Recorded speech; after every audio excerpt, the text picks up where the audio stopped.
আসসালামু আলাইকুম। আজকে আপনাদের দেখাবো আমার শখের বাজিঘরের পুরো কলোনি। এই কলোনি আমি আজ পর্যন্ত কোনোদিন ভিডিওতে আপনাদেরকে দেখাইনি। আজকে আমার এই কলোনিতে কি কি বাজিঘর আছে, কোন কোন কালারের বাজিঘর আছে এবং কোন বাজিঘরের কালার ভেদ কি সেগুলো সবই আপনাদেরকে দেখাবো। আপনি এইখানে ভালো করে লক্ষ্য করলে দেখতে পাবেন যে আমার যে বাজিঘরগুলো আছে সচরাচর কিন্তু আপনি এই বাজিঘরগুলো দেখবেন, তবে যারা রিয়ার এবং শৌখিন বাজিঘর পালক তাদের কাছে ছাড়া আপনি খুব বেশি এইগুলা দেখবেন বলে আমার মনে হয় না। এই যে বাজিঘরগুলো আপনি দেখছেন, এইখানে প্রত্যেকটা সাইজ দেখেন। আমার যে উপরের তাক, এই যে নিচের তাকটা দেখছেন, এই তাকে দেখেন যে বাজিঘরের যে ভেরিয়েন্টগুলো আছে এইগুলা কিন্তু আপনার একটু সাইজে ছোট এবং গোল।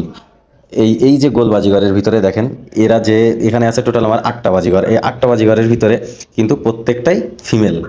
আর এই যে উপরের বাজিঘর, এখানে দেখেন এই যে উপরেরটা, উপরের পাখিটাকে কিন্তু অনেকটা সামনে থেকে যখন কেউ দেখবে, সামনে থেকে দেখলে কিন্তু সেটা লাভবার্ড ভেবে ভুল করবে, কারণ এটা এত সুন্দর। এই দেখেন যে হলুদটা এত